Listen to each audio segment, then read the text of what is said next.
रावण को उपदेश, तभी से वह यक्ष माणिभद्र पार्श्वमौली के नाम से सुप्रसिद्ध हुए। कुछ समय के पश्चात वह महात्मा माणिभद्र भी युद्धस्थल से भाग खड़े हुए। उस समय उस पर्वत पर हे राजन राक्षसों की गर्जना चारों तरफ फैल गई। उसी क्षण गदाधारी कुबेर दूर से आते हुए दिखाई दिए। उनके साथ पृष्ठपद, शुक्र और शंख नाम के योद्धा तथा मंत्री थे। ऋषिमुनि के शाप के कारण शिष्टाचार रहित भाई रावण को देखकर कुबेर ने अपने पिता के गौरव के अनुरूप रावण से इस प्रकार के शब्द कहे, हे दुर्बुद्धि, मेरे बार बार मना किए जाने पर भी तुम नहीं मान रहे हो। जब आगे चलकर तुम इन दुष्ट कर्मों के कारण नरक में जाओगे, उस समय तुम्हें मेरी बात समझ में आएगी। जो दुष्ट बुद्धि वाला मोहवश विष पीकर भी उसे नहीं समझता, लेकिन उसका परिणाम सामने आने पर अपना कर्मफल जान जाता है। तुम भले ही समझते हो कि तुम धर्म का पालन कर रहे हो, लेकिन तुम्हारे इन कर्मों से देवतागण प्रसन्न नहीं हैं। यह बात तुम्हारी समझ में नहीं आ रही है। जो व्यक्ति देवता, अपने माता पिता, आचार्य, ब्राह्मण आदि का अनादर करता है, वह यमराज को वशीभूत हो उसका फल भी भोगता है। जो व्यक्ति इस समय अपने शरीर को तप का उपार्जन नहीं करता, वह मूर्ख व्यक्ति अपनी मृत्यु के पश्चात अपने द्वारा किए गए पापों दुष्कर्मों के फल प्राप्त कर पछताता है। राज्य, धन तथा सुख की प्राप्ति धर्म के कार्यों से होती है, अधर्म के कार्यों से केवल दुख ही प्राप्त होता है। अतः सुख प्राप्त करने के लिए अधर्म एवं पाप के मार्ग को त्याग कर धर्म के क्षेत्र को अपनाना होता है। दुष्कर्मों का परिणाम दुख ही है और उसे स्वयं को ही भोगना पड़ता है। अतः जो व्यक्ति पाप तथा दुष्कर्म करता है, मानो वह कोई आत्मघात करता है। किसी भी दुर्बुद्धि वाले व्यक्ति को केवल अपनी इच्छा से ही उत्तम बुद्धि प्राप्त नहीं होती। वह जैसा काम करता है उसे वैसा ही फल भोगना पड़ता है। मनुष्य अपने द्वारा किए गए पुण्य कर्मों से ही बल, रूप, समृद्धि, पुत्र, धन तथा शौर्य आदि प्राप्त करता है। अतः यदि तुम ऐसे ही कार्य करते रहे तो तुम्हें नरक में जाने को स्थान मिलेगा। कुबेर बोले, शास्त्रों का यह कहना है कि दुष्ट लोगों से बात तक नहीं करनी चाहिए। अतः मैं तुमसे अब कुछ भी नहीं कहूँगा। इसी प्रकार की बातें कुबेर ने रावण के मंत्रियों से कहीं और इसके बाद उन पर शस्त्रों से घोर आघात किया। तब मारीच तथा अन्य सभी राक्षस युद्ध क्षेत्र से भाग खड़े हुए। महात्मा कुबेर ने राक्षसराज रावण पर गदा से प्रहार किया, लेकिन वह आघात खाने पर हिला तक नहीं है श्री राम। परंतु उनमें एक दूसरे के साथ भयंकर युद्ध हुआ। दोनों एक दूसरे पर भयंकर प्रहार करने लगे, लेकिन उन राक्षसों तथा यक्षों में से कोई भी न तो घबराया और न ही थका। तब कुबेर ने रावण पर आग्नेयास्त्र का प्रहार किया, लेकिन रावण ने वरुणास्त्र का प्रहार करके उसे शांत कर डाला। इसके पश्चात उस मायावी राक्षस ने माया का सहारा लेकर कुबेर का विनाश करने के लिए हजारों सैकड़ों रूप धारण कर लिए। वह दशानन, मेघ, पर्वत, वराह, व्याघ्र, वृक्ष, सागर, यक्ष एवं दैत्य इन सभी रूपों में दिखाई देने लगा। इस तरह रावण अपने अनेक रूपों को प्रकट कर रहा था, परंतु वह स्वयं दिखाई नहीं दे रहा था। हे राम, इसके बाद रावण ने अपने हाथ में एक महाअस्त्र लिया। उसने एक विशाल गदा उठाकर कुबेर के सिर पर जोर से दे मारी। इस प्रकार उस गदा के प्रहार के कारण कुबेर शोणित से नहीं उठे। वे धनाध्यक्ष कुबेर जड़ से कटे हुए पेड़ की तरह धरती पर आ गिरे। तब उस समय उन्हें पद्य आदि निधि देवताओं ने उठाकर नंदन वन में पहुंचाकर चैतन्य किया। इस तरह राक्षसराज रावण कुबेर पर विजय पाकर बहुत प्रसन्न था। उसने अपनी विजय के प्रमाण के लिए कुबेर के पुष्पक विमान को अपने कब्जे में ले लिया। वह पुष्पक विमान वैदूर्य मणि के तोरणों तथा स्वर्ण स्तंभों से युक्त था। उसके भीतर सभी ऋतुओं के फल देने वाले वृक्ष लगे थे तथा वह मोतियों की जालियों से ढका हुआ था। वह विमान तीव्र मन की इच्छानुसार चलने वाला कामरूपी पक्षी था। वह विमान चालक की इच्छानुसार छोटा बड़ा आकार धारण करने में सक्षम तथा सर्वत्र पहुंचाने वाली क्षमता का था। उसमें तपे हुए सोने की वेदियां तथा मणिजड़ित स्वर्ग की सीढ़ियां भी बनी हुई थीं। वह विमान देवताओं की तरह अविनाशी और मन को सुख एवं दृष्टि देने वाला था। उसकी दीवारों पर बहुत आश्चर्यजनक चित्र बने हुए थे जिन्हें विश्वकर्मा ने चित्रित किया था। वह सभी प्रकार की मनोवांछित तथा उत्तम वस्तुओं से युक्त था। वह न तो बहुत ठंडा था और न ही बहुत गर्म था।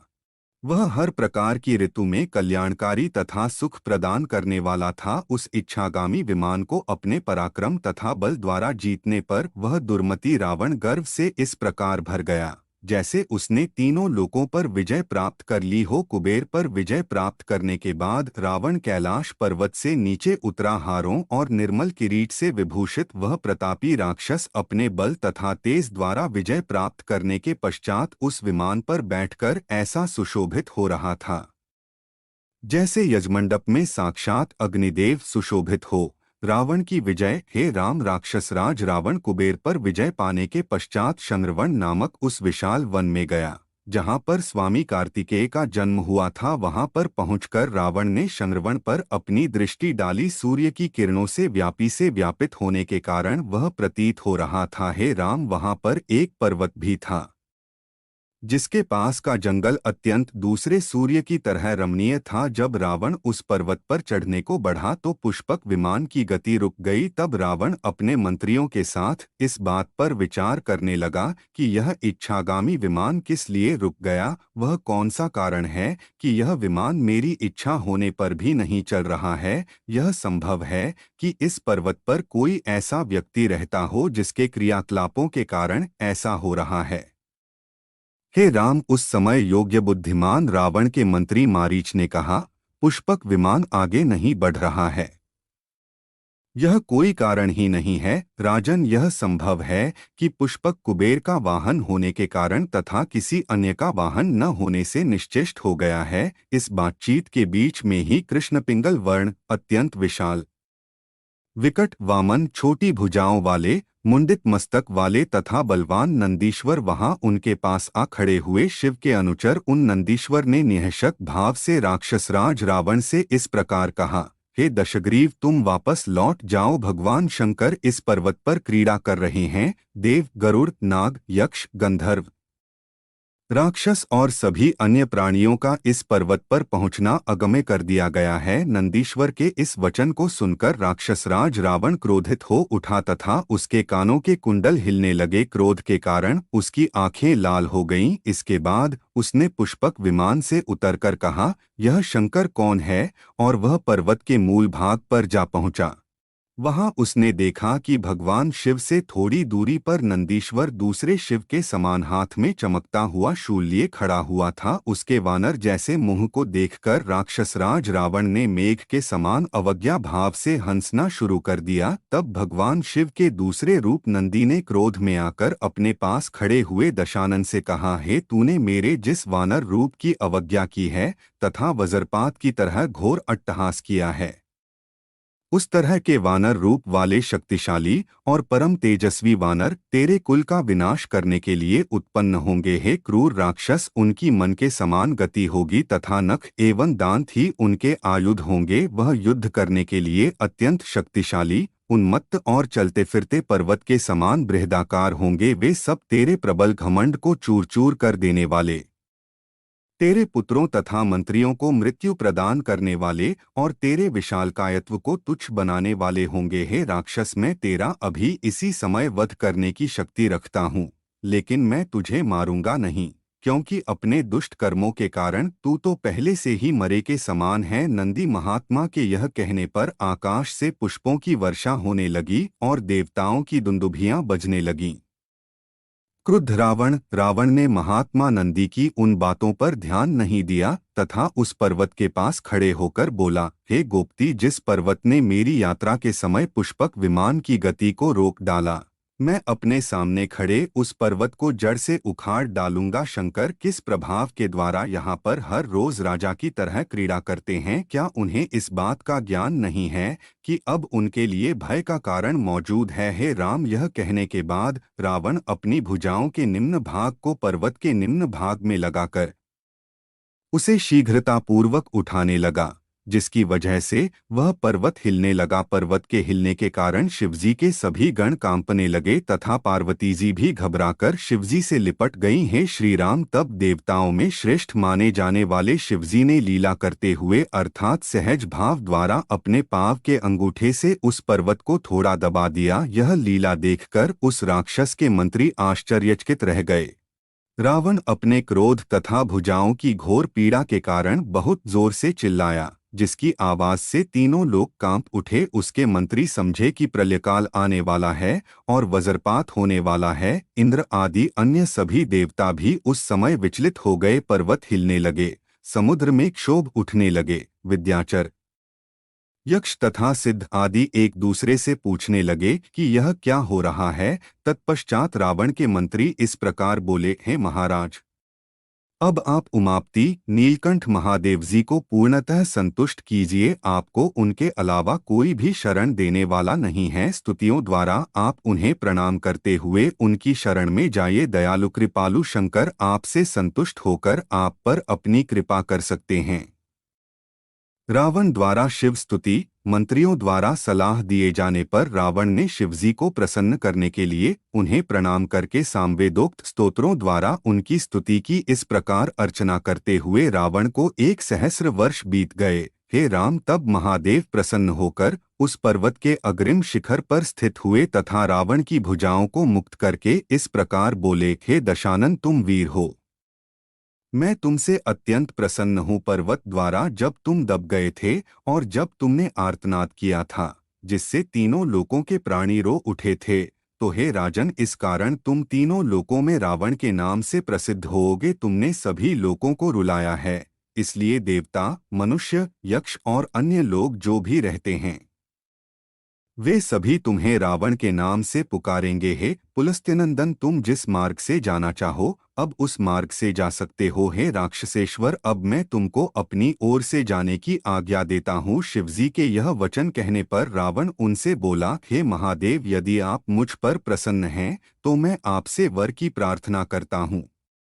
मैंने गंधर्व, देवता, दानव, राक्षस, नाग, गुहमक तथा अन्य सभी बलवान प्राणियों से अपराजित रहने का वर प्राप्त किया है। हे देव, मनुष्यों को मैं किसी गणना में नहीं गिनता, क्योंकि मेरे अनुसार वे सभी अल्पशक्तिशाली एवं बलहीन हैं।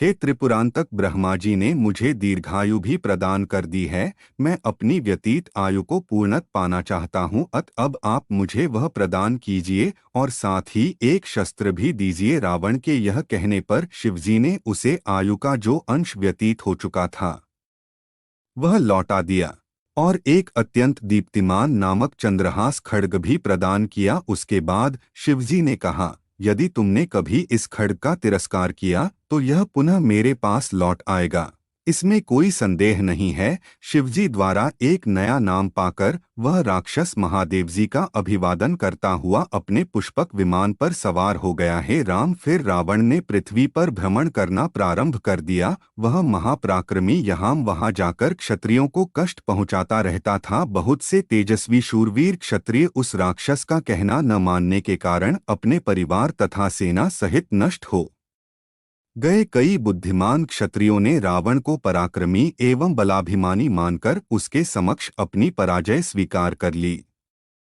हे राजन, महाबली रावण पृथ्वी पर भ्रमण करता हुआ हिमालय के घने भयानक वन में जा पहुंचा और वहां भ्रमण करने लगा। रावण ने वहां पर एक कन्या को देखा जो कृष्णमृग चर्म और जटाएं धारण किए हुए थी। वह प्राचीन पद्धति के अनुसार तपस्या करती हुई देवताओं के समान दीप्तिमान हो रही थी। उस रूपवती महाव्रती कन्या को देखकर रावण कामातुर हो अपनी प्रसन्नता व्यक्त करते हुए पूछने लगा है, भद्रे, तुम अपने सौंदर्य एवं युवावस्था के विरुद्ध यह सब क्या कर रही हो? तुम्हारे इस सुंदर, दिव्य और मनमोहक रूप के लिए ऐसा आचरण करना ठीक नहीं है। हे भीरु, तुम्हारा अनुपम सौंदर्य रूप तो मनुष्यों को अर्थात उनके मन में कामोन्माद की भावना उत्पन्न करने वाला है। मेरे अनुसार तुम्हारा तपस्या करना उचित नहीं है। हे भद्रे, तुम कौन हो तथा यह सब क्या कर रही हो? हे सुंदर मुख वाली, तुम्हारा पति कौन है जिस किसी के साथ तुम्हारा संबंध होगा? वह मनुष्य पृथ्वी पर बहुत दयालु तथा पुण्यवान होगा। मैं तुमसे जो कुछ पूछ रहा हूँ उसका मुझको सही उत्तर दो। तुम यह तप रूपी परिश्रम किसके लिए कर रही हो? रावण के यह कहने पर उस यशस्वी और तेजस्विनी कन्या ने रावण का विधिवत आतिथ्य करने के बाद कहा, मेरे पिता परम तेजस्वी ब्रह्मर्षि कुशध्वज थे। वे प्रतिदिन वेदाभ्यास किया करते थे। उन्हीं की वामयी कन्या के रूप में मेरा जन्म हुआ है। मेरा नाम वेदवती है। जब मैं वयस्क हो गई तो गंधर्व, देवता, यक्ष, नाग, राक्षसन सभी ने वरण करने के लक्ष्य से मेरे पिताजी के पास जाकर मेरा हाथ मांगा, लेकिन हे राक्षसेश्वर, पिताजी ने मुझे उनमें से किसी के भी हाथ नहीं सौंपा।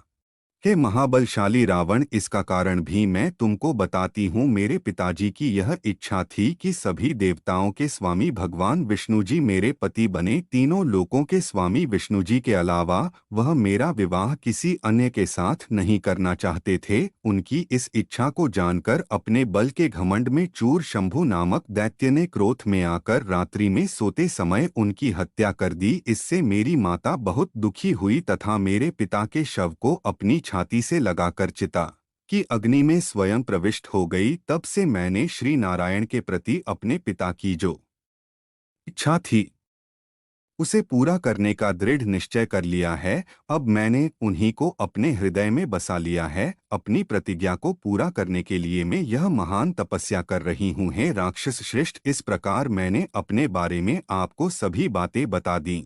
श्री नारायण ही मेरे पति हैं। उन पुरुषोत्तम के अलावा कोई अन्य मेरा पति नहीं बन सकता। श्री नारायण की आज्ञा द्वारा ही मैंने इस प्रकार का कठोर तप का आश्रय लिया है राजन, मैं आपको पहचानती हूँ। हे पौलस्त्य नंदन, इन तीनों लोकों में जो कुछ है या हो रहा है उसे मैं अपनी तपस्या के बल से जानती या देखती हूँ। कामबाण से पीड़ित रावण यह सुनकर उस महान व्रत का पालन करने वाली कन्या के अग्रभाग में खड़ा होकर बोला, हे सुंदरी कटिप्रदेश वाली, मुझे तुम अभिमानी लगती हो, इसीलिए तुम्हारी बुद्धि ऐसी हो गई है। हे मृगशावक नयनी, इस तरह पुण्य संचय एवं तप करना वृद्ध स्त्रियों को शोभा देता है। तुम तो सभी गुणों से युक्त हो, तुमको इस तरह की बातें नहीं कहनी चाहिए। हे त्रैलोक्य सुंदरी, हे भीरु, तुम्हारी अलौकिक युवावस्था बीतती जा रही है। हे भद्रे, मैं लंकापति हूँ और तीनों लोकों में दशग्रीव नाम से प्रसिद्ध हूँ। अब तुम्हें मेरी पत्नी बनकर सुख देने वाले भोगों का उपभोग करना चाहिए जिसे तुम विष्णु कहती हो।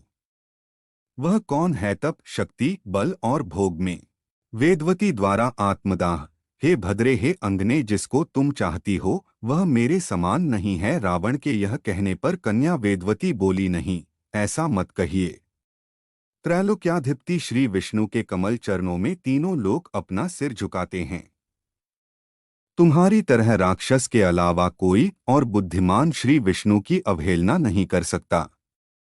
यह सुनते ही राक्षसराज रावण ने वेदवती के केश अपने हाथों से पकड़ लिए। वेदवती ने क्रोधित होकर अपने हाथों से उन केशों को काट दिया। जैसे तलवार किसी वस्तु को काट देती है, उसी प्रकार उस कन्या ने अपने मस्तक के केशों को अपने हाथ से काट दिया। वह क्रोध के कारण स्वयं जलती हुई तथा रावण को जलाती हुई जलकर मरने के लिए तैयार हो गई। इस उद्देश्य के लिए वह अग्नि की स्थापना करके बोली, अरे नीच, तूने मेरा अपमान किया है, अब मैं जीना नहीं चाहती है। राक्षस, तेरी आंखों के सामने मैं अब अग्नि में प्रवेश करूंगी। हे पापी, तूने इस वन में मेरा घोर अपमान किया है। मैं तुम्हारा वध करने के लिए दोबारा जन्म लूंगी। पापी दुष्ट पुरुष का विनाश करने के लिए स्त्रियां शारीरिक रूप से अक्षम होती हैं। यदि मैं तुमको शाप दूंगी तो मुझे तपस्या में क्षीणता प्राप्त होगी। यदि मैंने कोई भी सुकर्म, दान, पुण्य तथा होम किए हैं तो अयोनिजा सती सावित्री कन्या के रूप में धर्मात्मा व्यक्ति की पुत्री बनकर पुनः प्रकट होंगी।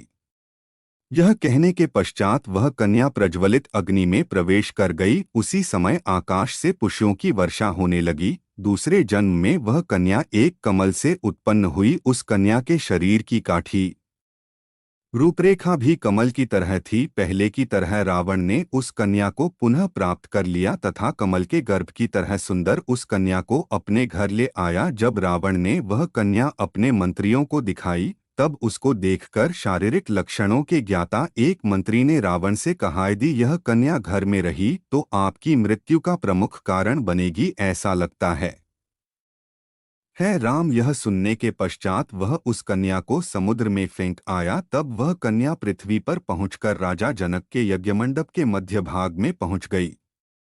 फिर राजा द्वारा उस भूमि को हल से जोतने पर वह सती सावित्री कन्या पुनः प्रकट हो उठी।